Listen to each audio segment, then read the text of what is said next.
Welcome to It's All Mental, a podcast from Everyturn Mental Health. We're here to talk about every high and low, no limits, just good conversation. Hi everyone. In this episode, there is mention of suicide. Please stop the episode now if you prefer not to listen to this topic. Welcome to today's episode. We're joined today by Mandy, Everyturn's Head of Children and Young Persons Services.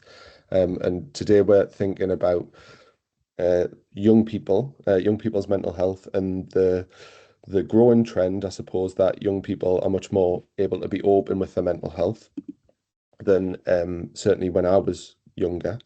And I'm sure the same for you, Mandy, but that often they're referred to quite negatively for being open about their mental health. So sometimes we hear about young people being labelled as soft or a snowflake. Obviously, we don't think that's the case, but why do you think, Mandy? Why do you think that is so prevalent? From our perspective, from working with young people for like the last 40 odd years, I think what we've noticed is that there's a whole culture shift towards mental health and well-being, and that we recognise as a society that in order to be the best you can be, you need to recognise that good mental health contributes to that. And I think we've seen such a detrimental impact on people who don't talk about negative mental health or poor mental health, because it results in things like the Northeast having the highest suicide rate in the UK amongst our men and young men in particular. And I think the Northeast is very, very a proud part of the UK, and it's been really, really tricky to actually talk about mental ill health as in a positive light rather than a negative light, and feeling all those negative connotations come rushing in when you say that actually I don't feel well. And I think as a society we've moved more towards actually, come on, let's recognise that in order to have good health, it's not just physical health, it's mental health and well-being at the same time. And our young people are much more attuned to listening to that message. And we've noticed over the last sort of like 5-10 years at Streetwise, working with young people around counselling mental health, that we've seen more young men coming forward, but also more young people talking about emotions as part of their mental health. We've got to be really careful that we don't look at mental health in terms of ordinary everyday emotions being bad mental health, like anxiety and worry and concern, because we all have those. But what we're giving young people is a platform to talk about their emotions, as well as when their emotions become a problem, for them, and it's a barrier. So I think we're moving as a society towards more acknowledgement that mental health should be equivalent and parity of esteem with physical health, and that's been pushed by people like Marmot and people who look at health as much more of a generic sort of like offer.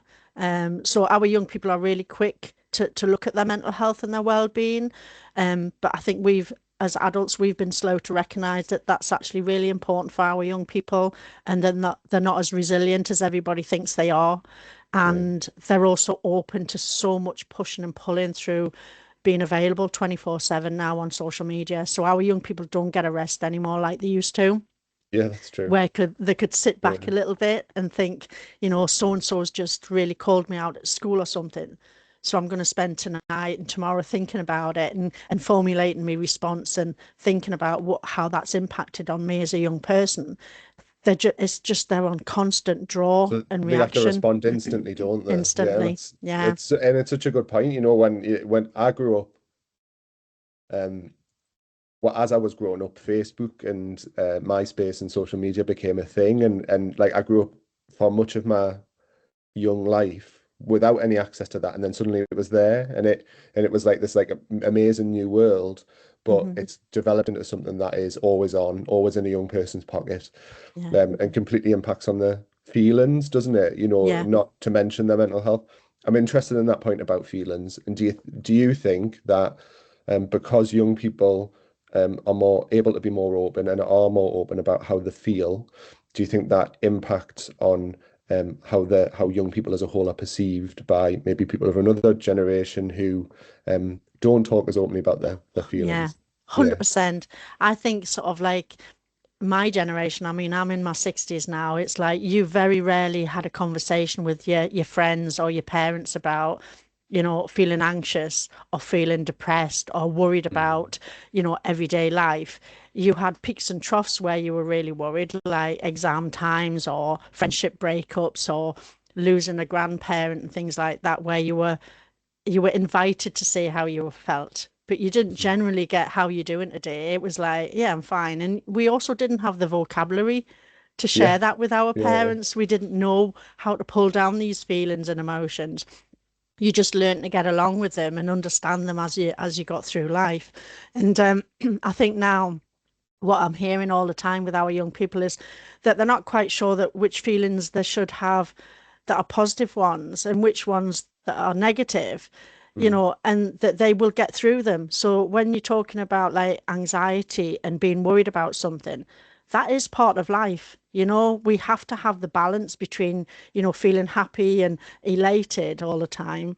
But actually that's not a reality. And a lot of our young people are brought up with social media thinking that life's just about a bag of fun, and it's not. You know, Yeah. Yeah. Yeah. you have to acknowledge good and negative feelings in a parallel. So I think when we were growing up, or when I was growing up, it was like I can never remember sitting down with my parents and saying, "Look, I'm really anxious about my friendship networks." Uh-huh. Never had that conversation. You just got on with it, didn't you? I mean, oh, you acted it out. I mean, I acted out Yeah, my anxiety and worry and anger and feeling, in a completely destructive way. Like, yeah, so I was a yeah. naughty lad at school, but it was because I had a lot of feeling. Like, That just didn't get like the uh-huh, airtime it needed. Yeah, yeah. totally get that. Because And you I don't know how think to, you don't know what to say, you don't know how do I describe this thing? Like, I feel something, and there's often a physical sensation, but um, yeah, it's so hard to communicate. yeah. And there was nobody there to pick that up with you or I, Pasha. There was nobody who was to say, when I was like partying, I was like a bit of a party animal. So I was downloading a bit of alcohol to numb my feelings of Yeah, despair yeah. and rejection and being homeless at a young age at 16. I was like one of the original sofa surfers. But nobody pulled me to one side and said, "Look, Mandy, your behaviour is really a little bit sort of like off the map here. Mm, Is there something going on for you?" No, nobody was available, I think, in the sort of like in the community that I was like living in and develop and growing in. Whereas I think we've offered young people more opportunities now to talk to somebody who we can direct them to talking through some of that disruptive or like really high risk behavior. yeah, So we have to recognize that as adults, that high risk behavior or destructive behavior, there's always a trigger behind it. And what is that trigger? And what can we do to help that young person deal with what's going on for them and pull them back from that risk-taking behavior? And it's really noticeable now that our young people are very risk averse. A lot mm, the media seems to think that young people are all the knife carrying, sort of like mm, destructive young people in society, but they're not. I've worked with young people for 40 years. They're incredible, resourceful, creative, and they get this label of being like, the ones, that society says, well, they'll just grow out of things. And they yeah, don't, they grow into yeah. things, which is lovely.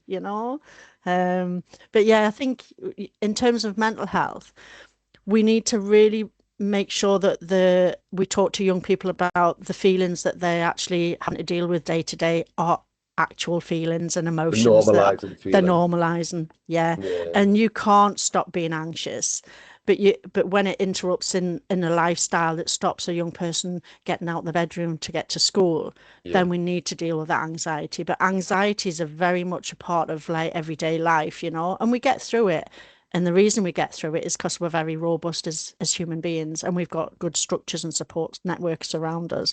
It's when it becomes a problem, and like you've just described, Pasha, when you act it out in a way that's really disruptive or destructing your sort of like your own sort of like peace of mind and way of yeah. living your life.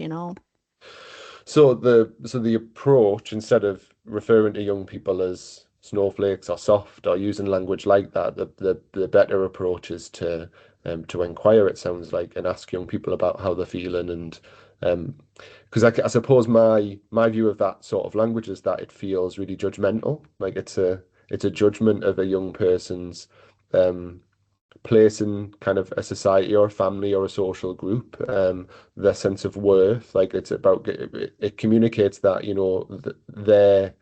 their openness about their feelings or the way they communicate their feelings is just not acceptable. And it's like, that on its own is really stigmatizing for young people, isn't it? Yeah, and it's seen as being quite self-centered and selfish to be able to talk, that a young person's got an opportunity to talk about their feelings. We should be curious about what's going on with young people. We should be interested in what they're feeling and thinking. We should be celebrating the fact that they can step forward and say, actually, I feel really shitty today because this has happened, or Yeah, I yeah, feel really down today, but give them the tools to be able to respond and recover from that. yeah, And what we really need to focus on is not putting young people down, but really like encouraging them to step forward. And just some of this opportunities is a one hit like conversation. It's like, I'm not feeling great today. This is what happened. It's like we should be responding by saying it's no wonder because of this, this, and this. yeah, What do you think? What do you think we can do to sort of like turn that around? yeah, And yeah. quite often when young people come into Streetwise and they're coming into Everyturn for that sort of like emotional sort of like outlet and just say, am I right in thinking I should feel like this because this has Mhm. just happened? We need to reiterate and say, yeah, you're absolutely on the money. You should feel pretty stressed because this is a really stressful time for you. Mhm. And but it will abate. You will get over it and you'll feel really proud of what you've done as a result of it. And you'll have So skills. You'll have skills to be able to deal with it in the future. 100%, and you'll Yeah. get through it. And I think going back to this 24/7 always being on call, available, being constantly like sort of like checked in and not having the Mm. opportunity to sit back and reflect. That's what we worry about with young people, is like sometimes they need time to just reflect, sleep on things, work through things in their own mindset to understand that actually I need to respond in this way rather than react. So Yeah. we give young people the opportunity to respond, think, and then give their point of view. Whereas that reaction can actually quite often irritate and agitate others, Yeah. and then Yeah. they Yeah. get Yeah. the backlash from that again, and then it escalates into something that was much bigger then than it should have been. So that's what we try and do with young people, is just bring it back a little bit, spend a bit of time to like just digest what's going on, and then give them the opportunity to say, well, actually, I wish I'd said that instead of that, And you that's like know. the build. Those are the building blocks of emotional intelligence, aren't they? That Intelligence. Yeah. yeah, that idea that like a young person in this case, can identify their own emotions and how they feel and why they feel that way and how they should respond to it, but also the impact that they have on others. Being Yeah. able to mentalize that actually, if I act my emotion out in this way, it's going to impact the people around me positively or negatively, Yeah. often negatively. And maybe I shouldn't do that. So that level of support, that kind of um, that welcoming support, an arm around a young person to help them kind of work through those emotions and come up with a plan or a different way of dealing with them. It sets them up for the future, doesn't it? 100%, because what it does is it gives young people the life skills that they need to get through the Yeah, complicated and the very much changed lifestyles that we currently live. And if we don't give the young people those life skills and those coping skills and that ability to have that self-worth and self-reflection, then we're setting our young people up to fail, because they'll never have those opportunities to just go, hold on a minute, I hear what you've just said there. Let me have a bit of time and I'll get back to you on that. We need to press pause buttons a little more often for our young people, so they can get a sense of how they want to ingest that information and then respond yeah, to it. And I think that's the message that we say to our young people, is just take a bit of time out, think about what's going on here, think about what's a reality and what's not a reality, but also, think about where the message is coming from. Is it real? Is it validated? Is it evidence based? Or is it just somebody else just pressing a button for the sake of it yeah, to get a yeah, reaction? And yeah, that's the sort of thing that we try and say to our young people, is like, you'll get loads of sort of like prods and poked and accusations and suggestions of what you should be doing and what you shouldn't be doing. But actually just press the pause button for yourself. What would you like to do? How do you want to respond? And how do you want to be perceived? And what qualities do you value in yourself and other people? And if you don't feel like you want to meet and respond to people who you don't have a sense of respect for or value, then just gently just push yourself away from those people, because they're not healthy for you, and they should take a message from that as well, you know. Brilliant. That's fantastic. So, well, thinking about the original question, that use of like unhelpful language and Mm, snowflake and soft mm, and, toughen mm. up, that sort of thing. What can we do to tackle that? So I think we need to tackle ourselves as adults, because these messages are coming from adults. They're coming from people that don't understand how young people develop and grow in today's society. Also, what adolescence is all about. So you've got young people that are coming into adolescence, they're coming into relationships, they're coming into new ways of being, independence. They want to have that independence. Their bodies are changing, their minds are developing, they're getting everything thrown at them from social media, and their parents are giving them responsibility. So, at a time when a young person's trying to find out who they are, they've got all this growth and the hormones and everything else Yes. going on for them. So, just give them a break, understand our young people, understand what they're up against. Mhm. And they're passionate about the environment, they're passionate about sort of like making a difference in the world. They're confused about the world because we're confusing them about what's good and what's bad in the world. And if you look at what's around them, the messages that our young people are receiving from social media and the news is quite often fake news. It's like interpreted differently. And And there's a we've lot to got make some, them feel anxious, isn't there? there's a Like huge amount, war, yeah. the War, all of future, yeah, economy. messaging around the politics, the economy, jobs. Yeah. Yeah, like so difficult, so difficult. I And mean, even the impact of like, the messaging around kind of LGBTQ plus issues. It's so damaging to young people who are exploring their sense of 100%. identity. Yeah.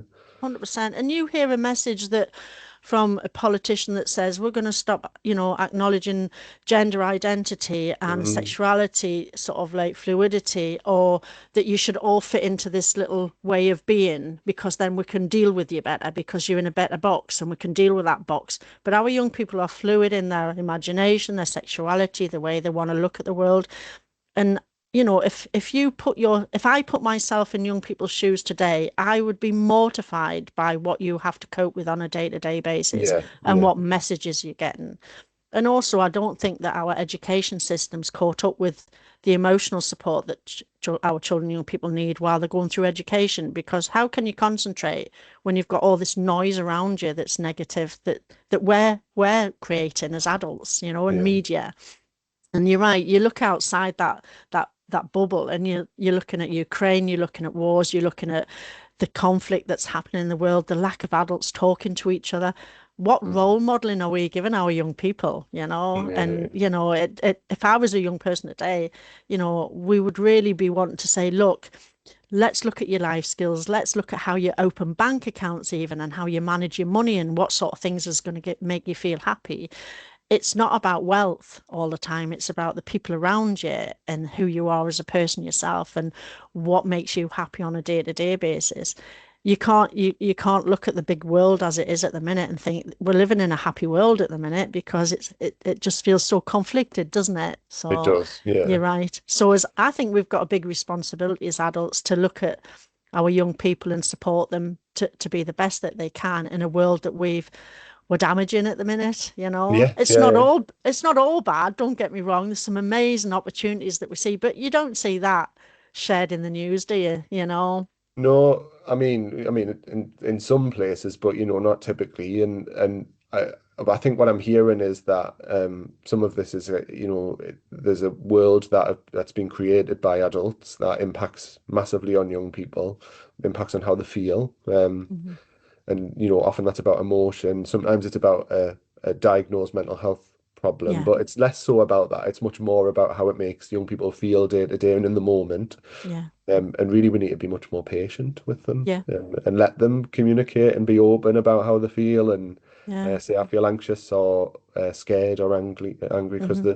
sometimes there are things to be anxious, scared, and angry about, 100%, hundred Yeah. percent. And if we try and suppress that anger and that frustration of what young people are seeing in the world, then where does that go? It goes back to what we were describing earlier, risky behavior, or if you can't get that feeling, that emotion out, it finds a way. It's like water. It will always find a way to come out. Yeah. And I think if we can, head that off at the top of the stream and just say, you're right to feel angry because we feel angry about what's happening as well. And that's a really good emotion to get to sort of like feel and hear and work through. And yeah, you'll feel frustrated by that because actually that's a very frustrating situation. It's about acknowledgement and not denying. And if we keep denying our young people those feelings, then they'll keep touching them and go, I don't want to go there anymore because I don't like how I feel when I'm angry.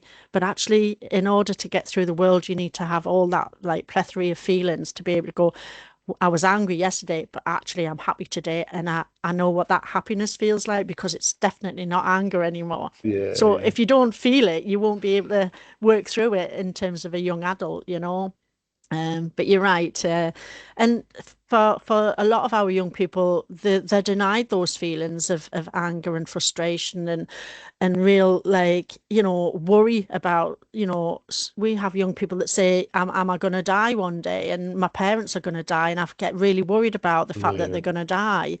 And we go, well, they're not dying today, are they? And you could spend the next 10 years thinking that someone's going to die, and actually that's not happened.